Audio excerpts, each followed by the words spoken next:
And in 3, 2, 1, you're on the air. Okay. Good evening, and thank you for attending this evening's debates. The League of Women Voters of the Hamptons, Shelter Island, and the North Fork is pleased to be sponsoring these debates for the candidates running for East Hampton Town Supervisor and Town Council. We will begin with the Pledge of Allegiance.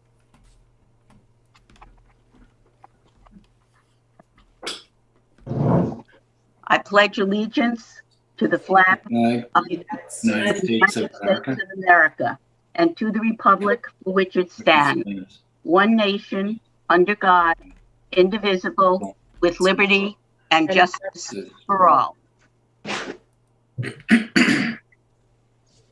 We will have 2 debates this evening. The first will be for the candidates for East Hampton Town Council, which will be followed by the debate for the candidates for East Hampton Town Supervisor. Although invited, the Republican candidates have declined participation in Zoom debates. Therefore, the debates this evening will include only the candidates endorsed by the Democratic, Working Family, and Independents. I'm Estelle Gelman. I am from the League of Women Voters of the Hampton, Shelter Island, and the North Fork, and I will be moderating this debate. The other member of the League, whom you will see on screen, is Eileen Mercer, who will be our timer. Others in the League who are instrumental in enabling this debate are Arlene Hinkemeyer, who is our publicity chairperson and has served as liaison with LTV, Susan Wilson, our president, and Barbara McClancy, our Voter Services Chair, both of whom will be monitoring the debates this evening. Our thanks go to all those who contributed questions for the debate, and a very special thanks to Jason and the staff at LTV, whose technical support has made it possible to hold this debate through Zoom and make it available via LTV's Channel 20 and on YouTube until the election.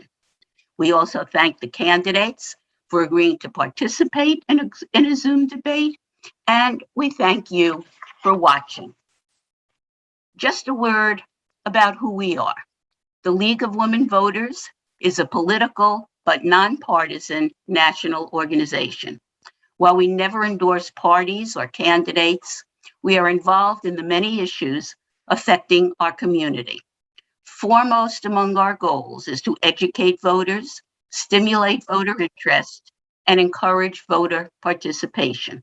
We are respected for sponsoring fair and impartial candidate debates, such as this one, and for the educational materials we distribute on voting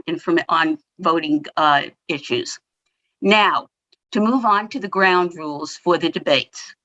Since we don't have a live audience before us, the questions were all submitted in advance and vetted to ensure that they are legible, understandable, and are appropriate for these debates. These debates will use a traditional format. The candidates will speak in alphabetical order, and each candidate will have 2 minutes for an opening statement, after which we will begin the questions. Each candidate will then have up to 2 minutes to respond to each question, and will have 1 minute for a closing statement, which will be given in reverse alphabetical order. In addition, each candidate will have 3 opportunities to speak out of turn for 1 minute to rebut a response from another candidate. And candidates, if you would like to take advantage of this opportunity, please raise your hand and keep it raised until you are sure that I see you. And be sure to keep an eye on our timer. You may finish your sentence, but must stop when you see the red stop sign. We will now begin the debate for the candidates for East Hampton Town Council. There are 5 candidates for 2 seats on the council. The candidates in the election are George Amon, Kathy Burke-Gonzalez, Joseph Karpinski, Kate Rogers, and John Whelan. All were invited to participate, but since the Republican candidates have declined the invitation, those candidates participating will be Kathy Burke-Gonzalez and Kate Rogers, both of whom are endorsed by the Democratic and Working Families parties, and John Wieland, who is endorsed by the Independence Party. We will now begin the opening statements. The candidates will speak in alphabetical order, and Kathy Burke-Gonzalez will speak first. Kathy. Thank you. Good evening, everyone. Before I start, I'd like to thank the League of Women Voters for sponsoring tonight's debate. For folks at home, I'm Kathy Burke-Gonzalez, and I'm running for re-election to the East Hampton Town Board, having been endorsed by the Democratic and Working Families parties, as well as the Sierra Club. And I should note, the only incumbent in the race. I live in Springs with my husband, Joe Gonzalez. Our daughter, Nina, is a senior in college, and our son, Burke, is living in New York. When our son started kindergarten, I started attending school board meetings. Not one to sit on the sidelines. I served for 9 years on the Springs School Board, the last 2 as board president. What I soon discovered was that I loved public service, as the actions I took directly impacted student achievement. As a town board member, I have continued to advocate on behalf of our kids.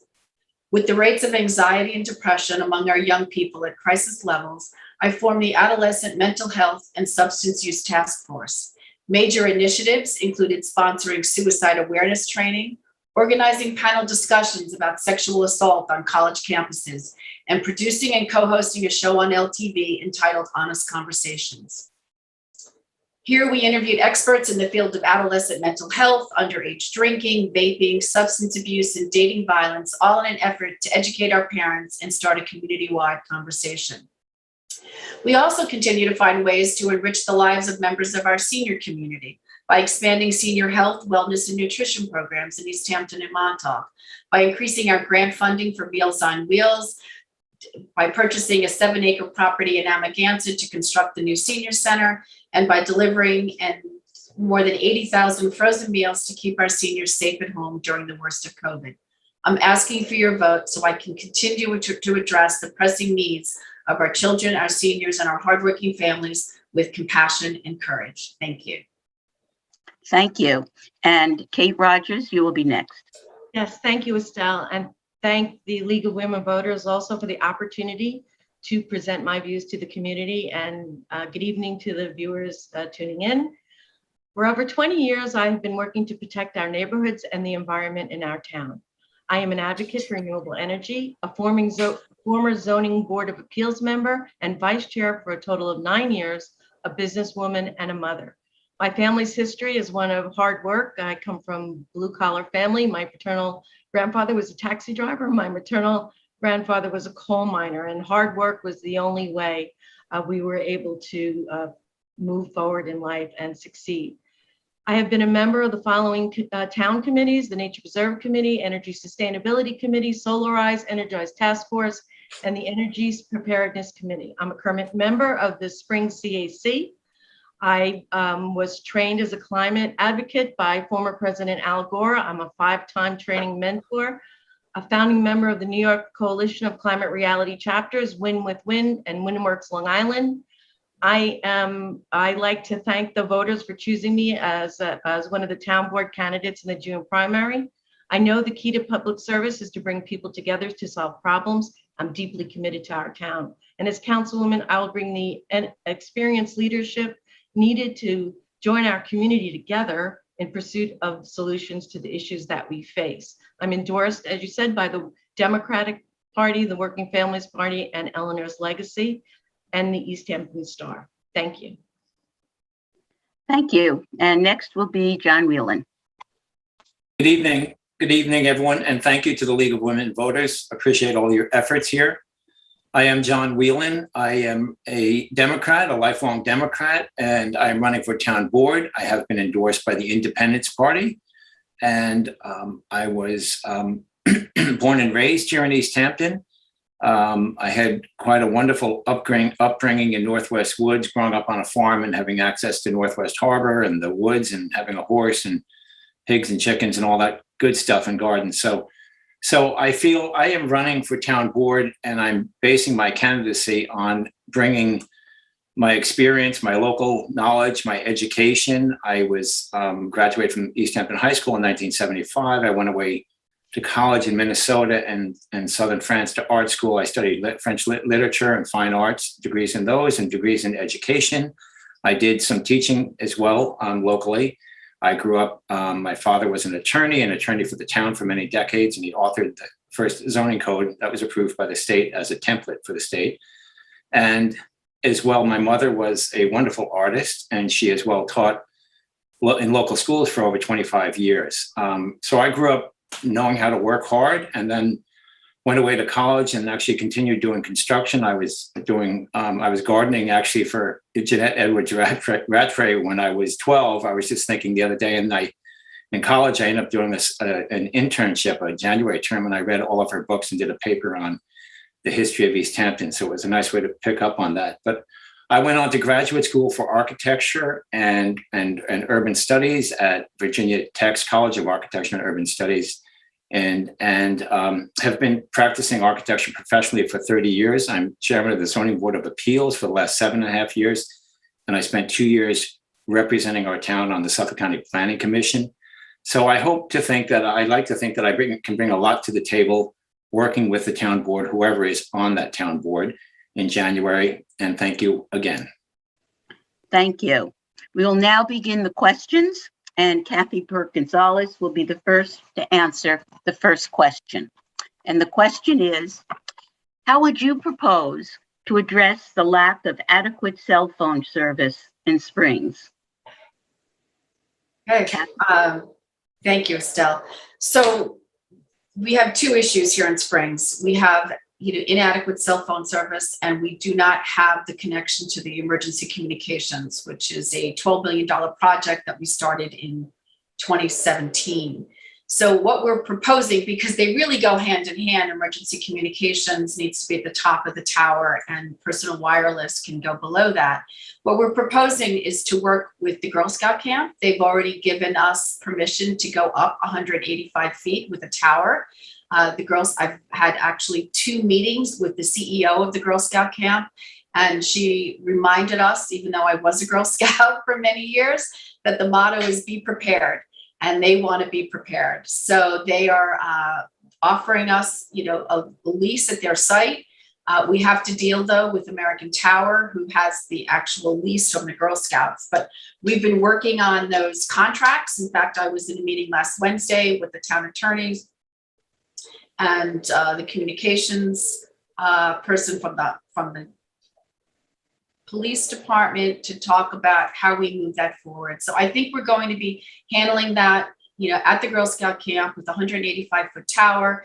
They'll be able to, at that height, we'll be able to have 4 carriers, the 3 major carriers, which are AT&T, Verizon, and T-Mobile Sprint, and then Dish can also go on that. So I think that is going to go a long way to providing service for all of those that live in Springs. Thank you. Kate? Yes, hi, thank you for the question. Well, I agree with what Kathy says, and I think that's very good news.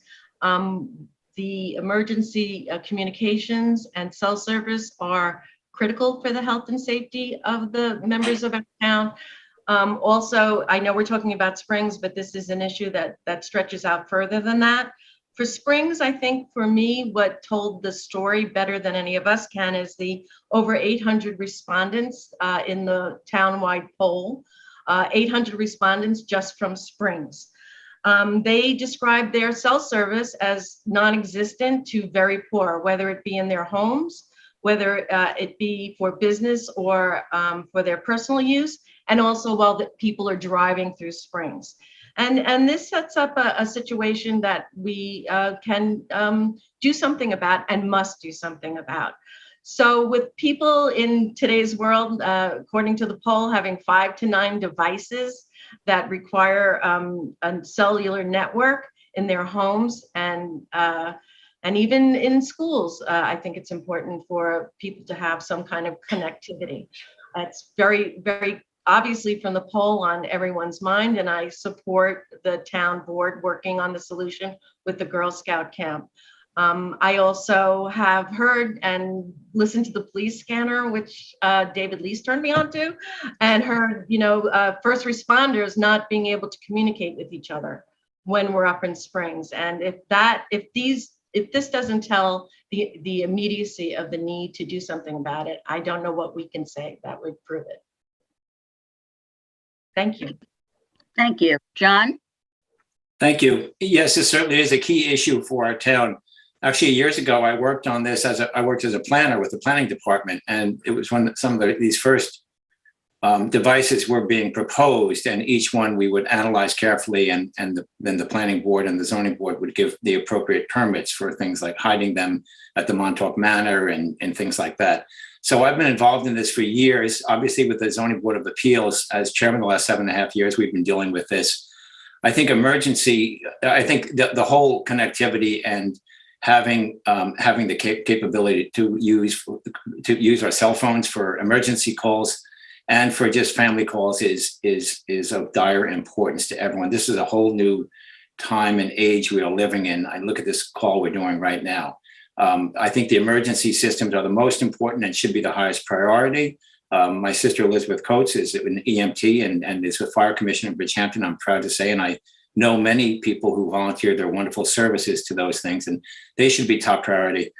And as far as the bigger picture, if elected, I would really want to work more, very aggressively, but I would really want to open up this whole process to the public who is so involved in this these days out of frustration, I think, in a lot of ways, but open up the whole planning process and really let them be involved just for the town and the planning department to do charts and grids and say, here's all the sites that are available. Here's the pros of this, the cons of that, so that the citizens know well in advance what they can be looking for. But obviously, I look forward to working on this and many other issues if elected to the town board. And I'm pleased to see the Camp Blue Bay, if that is going forward, that's great news. Thank you. Kathy, you have a rebuttal? Well, I just wanted to add, elaborate on my response in the sense that last year we hired a consultant, Cityscape, to help us with this. They've been out here on the ground and they've inventoried all of the towers throughout the town of East Hampton, done all kinds of calculations and measurements, and found out where the coverage gaps are. They are in Springs, but they're in Northwest Woods as well, Napeak Stretch and parts of Montauk. We have improved service in Wainscott. Verizon Tower went up on Stephenhans Path near 27. And AT&T Tower went up at the new fire substation, which has improved service. And Kate mentioned the poll that we did. We had a total of 1,600 respondents, and connectivity was more important. 87% thought connectivity was the most important over visual impact. And the company that we've hired, Cityscape Consulting, is also working on a wireless master plan and new legislation because our code has been outdated. Thank you. Now we'll go on to question 2. What is your position on the future of the East Hampton Airport? And Kate, you will go first on this. Yes, thank you, Estelle. I know this question is of utmost importance to everyone across the town. I have participated in since the beginning of the year in all of the Wainscott CAC meetings, the Montauk CAC meetings, and the airport management meetings, along with the re-envisioning sessions that the town sponsored and any town board presentation. So I think that, and as I have stated publicly, a holistic approach to this issue is very important and is a path to the solution. So we have to look at the impacts on the town residents as a whole, the impacts that that we have to immediately do something about clearly is the noise. And we also look to reduce in everything decision that we make, reducing our carbon footprint. Therefore, I think that we should look to purchase the Montauk Airport and impose restrictions on commercial traffic, helicopters, jets. I think we need to work methodically as I understood from the legal conversation at the town board work session, that we need to have a temporary closure and then move forward to transition the airport to what the town residents want. And from what I hear and what I've observed, the town residents want to greatly reduce the commercial traffic. The recreational traffic, it doesn't seem to bother anyone, except where we have to look at their fuel and have incentives for unleaded fuel. That's important. I also think we need to take care of the rest of the property at the East Hampton Airport as well. We need to look to preserve the aquifer, to preserve the water recharge area, all of the endangered species areas, and put easements over those areas of the airport to protect all parts. Okay, thank you. John, you're next. Thank you. Yes, once again, this is a huge topic. As you may have read in the papers or some of my advertisements, my position is as follows. First of all, I think it's great that the town is continuing to work with Cooley and the attorneys to find out legally what all of the options are. I would like to see the major decisions on this and on the Senior Citizen Center be put off until after the new election, because the new board, whatever the composition of that board may be, will be the ones dealing with this. But back to the airport, what I propose is a temporary closure of the airport, just so basically like reboot it as you would a computer, eliminating the FAA assurances, and work with the attorneys to get very strong legislation that would be held up in court and would not allow for litigation, that would keep the status quo for a year or 2 or 3 as this goes through the court system. So I think the legal aspect is key. I would then be voting towards or supporting opening up the airport, yet eliminating and banning the all helicopters, all the jets, and all commercial traffic. As well, for the big picture, I would certainly support the purchase and or condemnation of the Montauk Airport. Hopefully some kind of an agreement can be worked out with the owners of that, because I think it's obvious that people in Montauk do not want small jets if they can. I don't believe they can really land there, but the helicopter is landing in there. So that would be part of the picture, obviously. With regard to the space, the acreage, I would want to shorten the airstrips, do revegetation, solar farms. It's a major watershed, that area, and not develop any more of that property, and work with the hangars with very creative reuse of those spaces for much more interesting things for the community as well. I know my time's run out now, I believe. Thank you.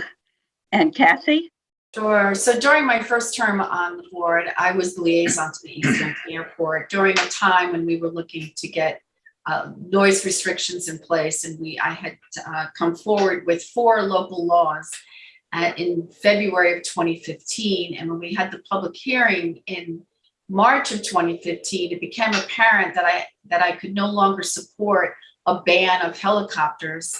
And I had pulled that legislation, and we only moved forward with the 2 curfews, one regular curfew, one for noisy aircraft, and then 1 trip a week for noisy aircraft. Unfortunately, a lot of the operators lined up, they litigated, but I guess we can say that that's kind of history now, because we are free of FAA regulations as of September 26th of this year. So now is the time to act.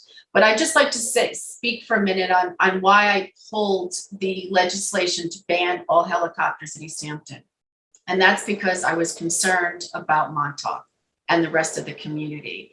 Putting a ban on all commercial flights or all helicopters will cause diversion, right? We've already had our consultants come and say that 34% of operations, will go to Montauk.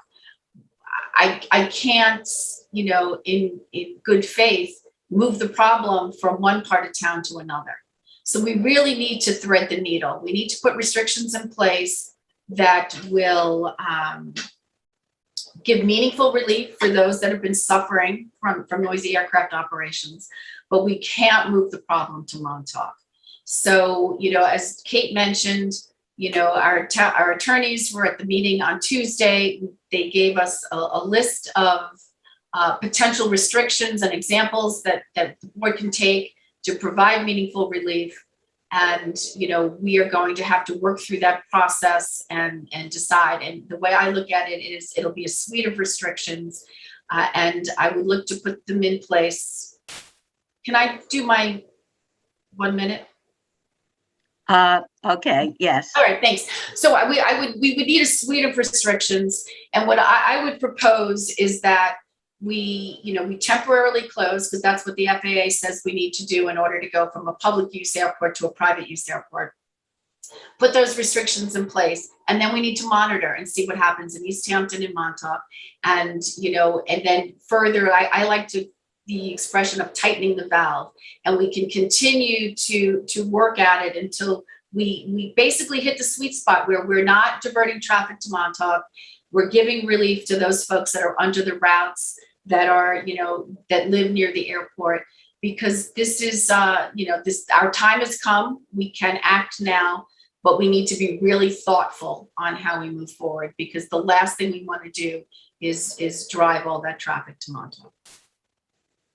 Okay, thank you. Let me just point out, Kathy, you've used 2 of your bills. You only have 1 left. Okay, the next question is going to be first answered by John. And that question is, the town has until December 31st to opt out of marijuana sales. What do you think the town should do about the sale of marijuana? Honestly, I have to admit this has not been on kind of the top of my list these last days. I'm fine for right now. That it sounds like the town board wants to opt out for now and consider things. I think that's an appropriate thing to do. I don't think there's any rush to start opening up dispensaries and things like that right now. There's going to be plenty of those around in the future, and so I'm fine with the town board's decision again to opt out for now on that.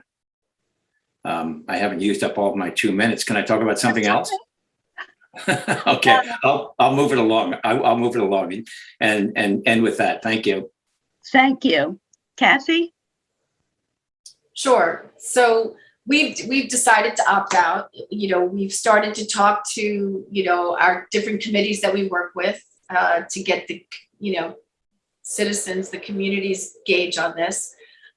We're opting out, and then back in January we'll start engaging the community. See, for me, I'm open to having dispensaries, but I think of it as maybe we need to regulate them the way we regulate liquor stores, right? You don't want liquor stores near churches and schools and whatnot. I think we also have to look at our code as far as where folks are allowed to smoke, because if you can smoke cigarettes, you can smoke marijuana. And I think that there can be an analogy made that you should, from my perspective, you shouldn't be able to smoke marijuana where you can't have an open container. Like, we don't want folks smoking in parks anywhere near where kids are. So I think we really need to revisit the code, tighten it up, and but we will have time to do that. But for the short term, we're going to opt out. And I believe the village has just come forward and said they were going to opt out as well. Okay, thank you. Kate? Yes, I think opting out at this time for cannabis sales in the town of East Hampton is prudent. So I agree with that position. I, however, am not for long-term complete prohibition.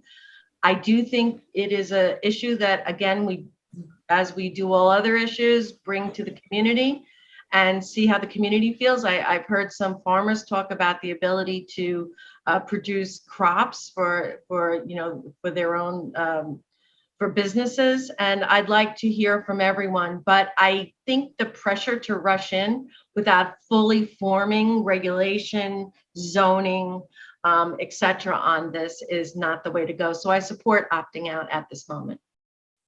Okay, thank you. All right, the next question, and Kathy, you will go first on this, is Governor Hochul has signed the Peconic Bay Community Housing Fund Act that would add an additional 0.5% transfer tax on the sale of developed property if approved by the town. If the referendum is approved, how do you think the funds would most effectively be used to increase affordable workforce housing? That's a great question. And we were really excited. And I think she went down to the wire as far as when she signed that legislation. And that was a nail biter. But I'm so grateful that to Fred Thiel, who has been so persistent at this, and that the governor has signed this. And, you know, we've talked about this already. We have a Community Housing Opportunity Fund committee called CHOP, which will actually play a large role as we move forward. And I believe the monies that are raised through that 0.5% tax on can be used for first-time home buyers down payments. It can be used to purchase properties for affordable housing, and it could be used to offset the cost of construction of affordable housing. So it's a real win for our community. Okay, Kate? Yes, I see the passage of the Community Housing Fund Bill 2633, that's the assembly number, as crucial to having the ability to create affordable housing specifically. This money has to pass a referendum first in the town, of course. It's not finished. So I encourage everyone to get out the word and vote for in the affirmative for that referendum. I think that for specifically workforce housing, having the flexibility in the bill to both offer rental and purchase of homes, and also particularly for workforce housing, being able to use the money to rehab existing buildings. So that probably to rehab existing buildings, putting in AI septic systems so that we are not increasing density and causing another issue, is a key component of that bill. And that's why I lobbied hard for that bill. As far as other types of housing, one of my first experiences with the town board members was acting as the liaison for Councilman Hammerly for the Green Hollow subdivision, which is houses on half acres. It is a special recharge waterway district in that area, so you couldn't increase that density. And I was asked to be the neighborhood liaison. I brought the neighbors to my house. Pete brought the maps, and people said what they wanted to see. And the opposition to that project dissolved. It was easy to accommodate the request of the community. And that was 6 different builders, single family homes, very successful housing development. And so I think all the projects that the town board has done, particularly this town board for affordable housing, shows that we do have answers, and we just need to be aggressive. Thank you. John? Thank you very much. Excuse me, I agree. I think the three of us certainly agree, and probably everyone in town agrees how wonderful that this is, that this bill was signed. And I will segue into my candidacy with regard to the affordable housing and how we would add this into the funds that are available and the grants that are available. I look forward to, if elected, to working with Katie Casey and Tom Rule and with Choff. And I look forward to trying to really open up the process of the design of these houses and involve local architects and planners and landscape architects to try to get involved as much as they can. I've been managing these projects for 30 years. Most of my time has been at Stella Rouhani Architects. I spent almost 5 years at the Ross School managing the constructions and being a part of the permitting construction of and the architecture of that facility. I've worked with New York State at many levels. I've worked with the federal government. I'm very comfortable with working with the county. Again, I was on the planning commission for 2 years representing our town. I understand big projects. And I really feel that a major part of my candidacy, again, is what I can bring to the table with all of my background. I look forward to doing that for the town. I look forward to serving the town and making more affordable housing available. Thank you. Okay, next question. What suggestions would you have for how the town can help businesses get back to normal after the pandemic? And Kate, you go first this time. Yes, thank you. And so this is I think highlights one of the issues of how the many problems that we face in the town, particularly after the pandemic, are not separate issues, but are part of one large issue and need to be looked at like that. So one of the major issues for the businesses in the town, particularly the restaurants and hotels, et cetera, is being able to have to find help and staff their full-time hours. Many of them are not open their full-time hours as they have been in the past because of this issue. So supporting of workforce housing is one of the ways to support the businesses. I am in favor of keeping the outdoor dining open. I think that was a very good answer to that the town board did for one of the major issues for the pandemic. And I look forward to working with the business community to find ways that we can help them. Again, upgrading their septic systems, there's grants available, anything that we can do to help the businesses increase their business and provide jobs for our community, to me, is vital for a sustainable community. So that's important to me. Thank you. Thank you. John? Thank you. Yes, as I've said before, we really are in a different time. And I think East Hampton as a town has to turn over a page and realize that we are not the town that we were when I grew up here as a child. I think all of these issues with regard to post-COVID situations, and they all tie together in that the affordable housing comes into play for that, whereby we want locals to be able to stay here and get these remote jobs and be able to do their Zoom meetings and not have to, go away to college or graduate school and then leave and continue with the brain drain. So I think those kind of jobs are key, and we should encourage that. There are solar jobs, there are green jobs. We all know that I support completely wind energy and solar energy. I've been working in the field with the geothermals when they were first getting going out here many years ago. I work daily with Green Logic and companies like that with regard to solar panels. There are all sorts of small, even residential wind generators. There's just so much going on here and so many opportunities for young people to get into these new green jobs. As well, I'm on the board of directors of the Eco Farm, and I really enjoy that. And I actually drive the tractor and empty the weeds, and my grandson loves to see those machines. But I really enjoy doing that, and it makes me think, working with the wonderful Share the Harvest and folks like that, that there should be more local farming going on, not just that the top farmers with the balsam and things like that are great, but we should have many more people, especially young people, farming and delivering vegetables. It would mitigate some of our traffic. And, there's no truck drivers these days anyway. And if we can cut down on even 20 trucks a day, that's something. It's a start. And we start creating these jobs for young people to get into farming and the greener energy jobs, because I think the future is changing us. We are being changed, I shall say. Thank you. Kathy? Sure. Thank you, Estelle. So, when we first shut down during COVID, the supervisor, Peter Van Scoyoc, and Councilwoman Sylvia Overby put together a business recovery committee, because we felt that we needed to have our pulse on what our local businesses were experiencing, what they were going through. And we really needed to better understand the challenges that they were facing. And, it's been brought up, the outdoor dining was tremendous. People wanted to eat outdoors. They didn't want to go inside to eat. And I think in a resort community, people have really gravitated to that. And I think that the board moving forward could make that, more accessible. We have had pilot programs, but maybe it's something we need to, finalize in our code.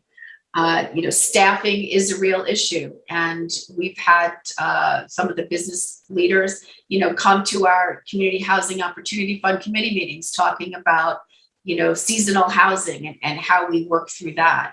We also know that a lot of folks come, from points west, and Assemblyman Thiel has been tremendous with and working with the Long Island Railroad and the town of Southampton, the town of East Hampton, to get the Long Island Railroad's commuter connection. We have a lot of town staff that use that, and then the town provides the last mile transportation.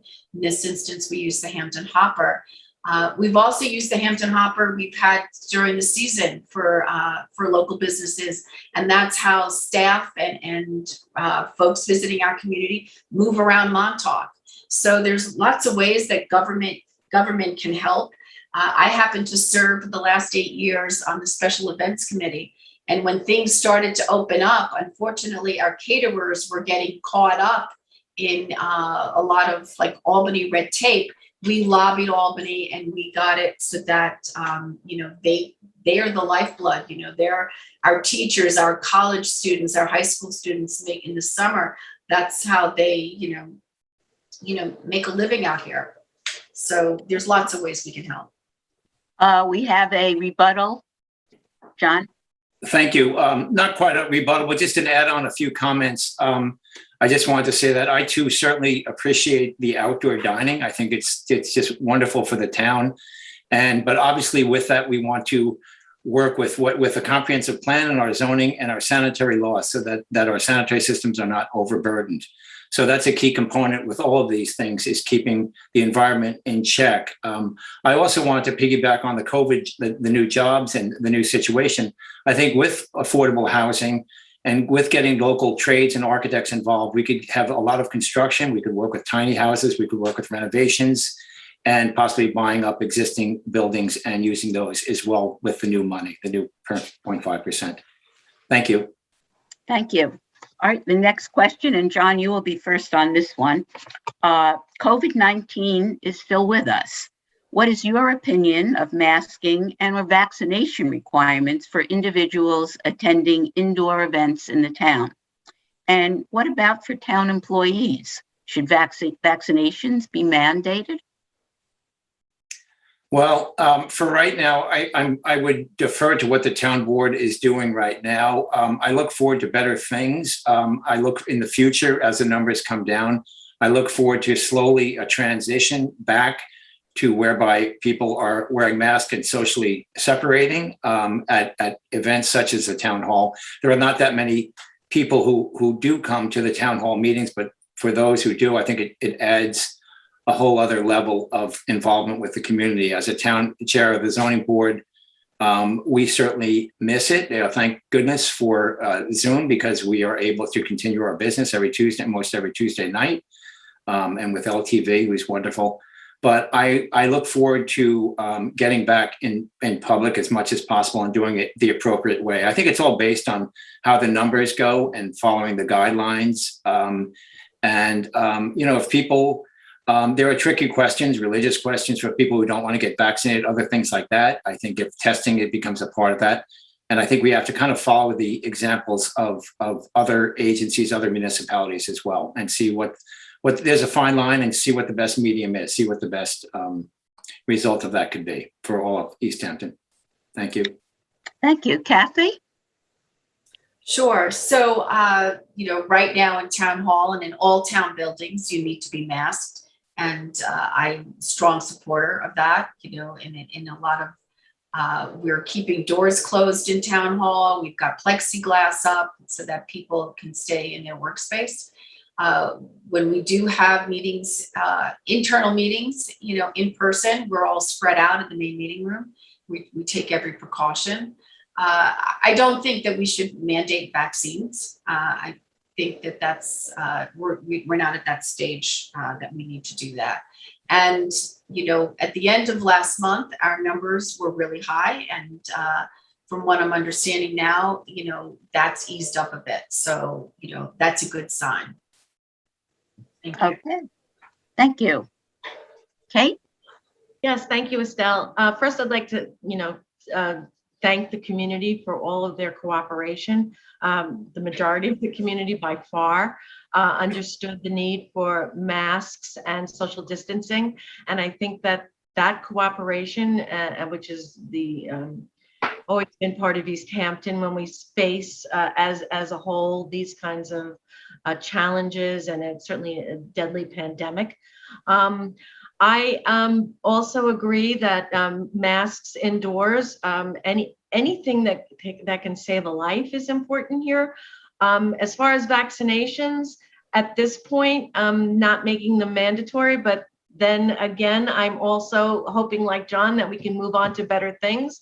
And the more people that are vaccinated and the more people that are protected, the faster we can move forward and outside and move away from the very strict restrictions we've all lived under. I think that, as kid who got all my vaccinations. It's difficult for me to see reasons not to. My brother and sister-in-law are vaccinated.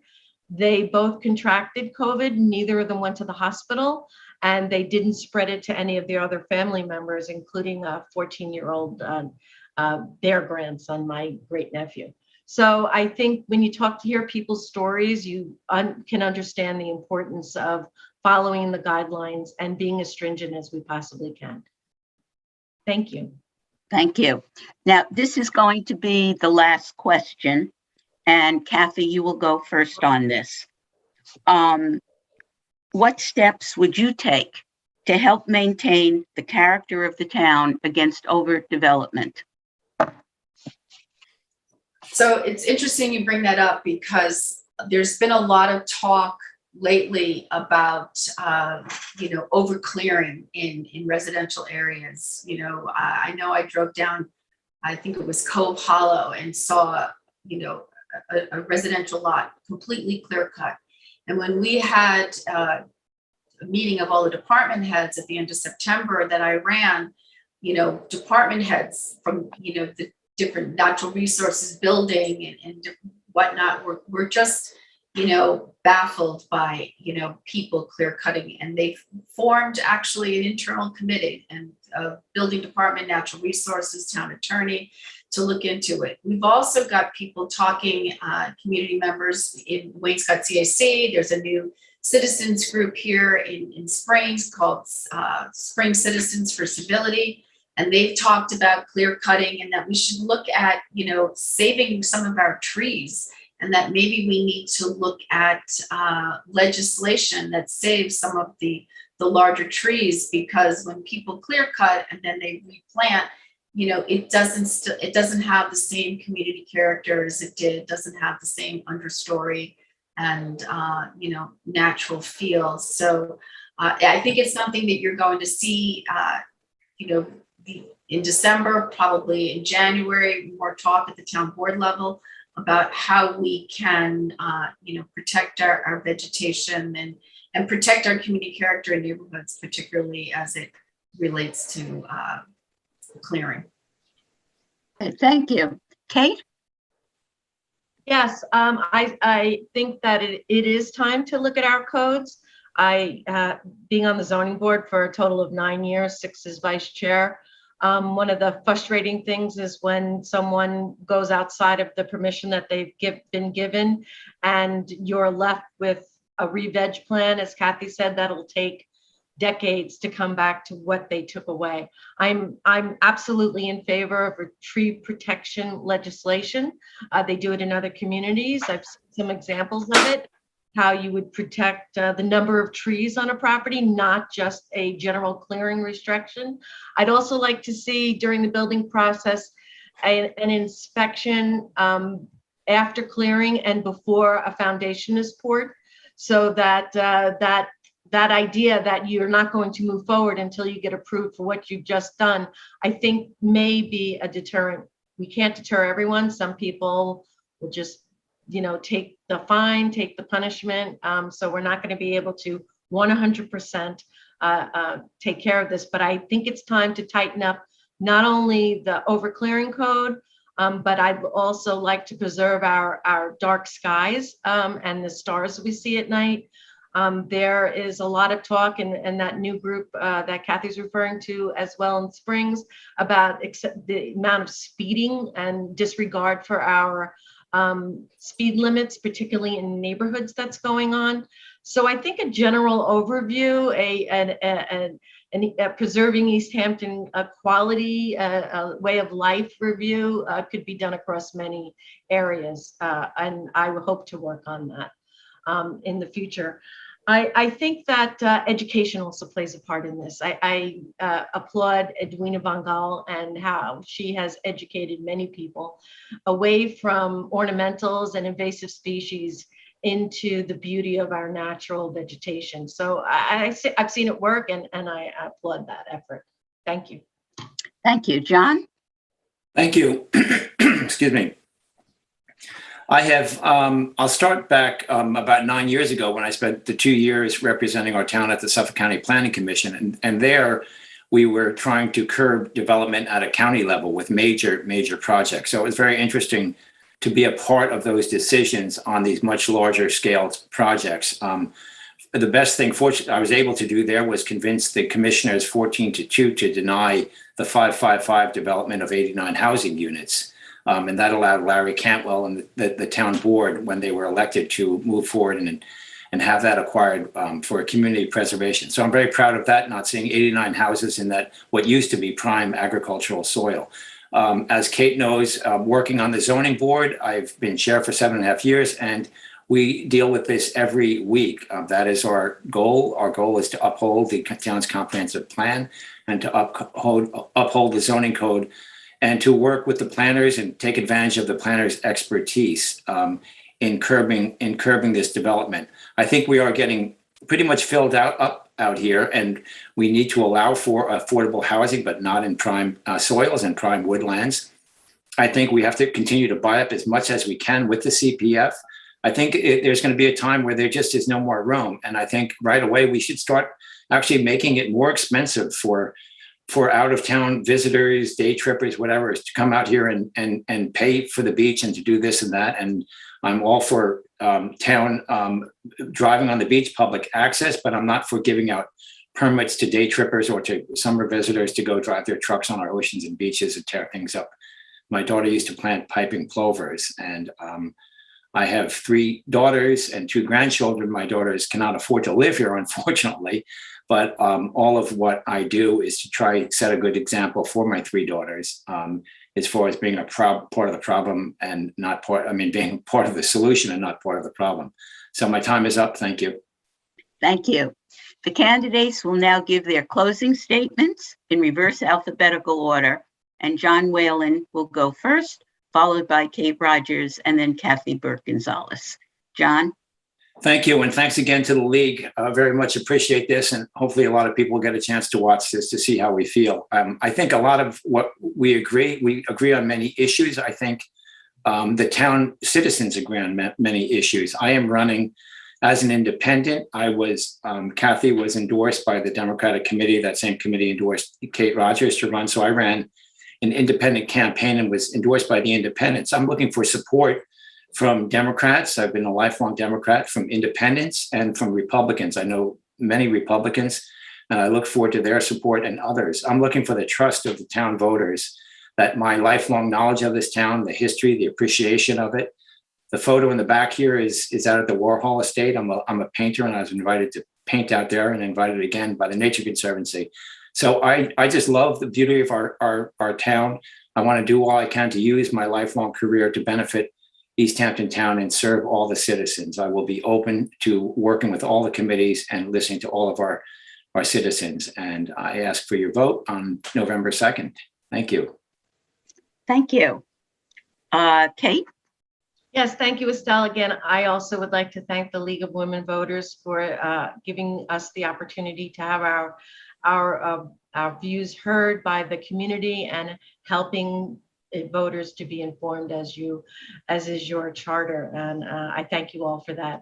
I believe that success in public office comes from facilitating an informed community, building coalitions, gathering diverse opinions, and finding consensus. If elected, I will act on the following critical issues: to upgrade townwide communications with reliable cell service, build more affordable housing, change the status quo of the airport, fight for renewable energy projects and the nitrate and phosphorus pollution of our groundwater, and I support eminent domain proceedings for public beach access at Nat Peg Beach. I will bring to the town board the experience of my 20 years, along with the same drive, passion, and positive energy that I brought to the community as a volunteer and community organizer, and to use this experience to work for all members of the community. Thank you. Thank you. Kathy? Great. Thank you, Estelle, and thank you to the League of Women Voters for sponsoring tonight's debate. Like all of us, I want to see East Hampton remain a beautiful, healthy, and extraordinary place to live, work, and raise a family, a place where all of us share in the responsibility of caring for our community. Caring for our community means protecting drinking water, surface waters, and harbors and bays, as clean, pure water is vital, advancing offshore wind and solar energy, utilizing science and skilled planning to address rising seas and coastal erosion, defending our beaches and beach access, leading a thoughtful process to secure meaningful relief from noisy aircraft operations, creating affordable housing opportunities, supporting quality childcare and after-school care, and collaborating with Stony Brook Southampton Hospital on a new emergency medical facility. I'm asking for your vote on November 2nd so I can continue to address these pressing needs with compassion and courage. Thank you. Thank you. And thank you all for your participation and for your thoughtful and informative responses. We will now take a short break before we begin the debate for the candidates for town supervisor. Thank you. Thank you very much. Very much. Thank you.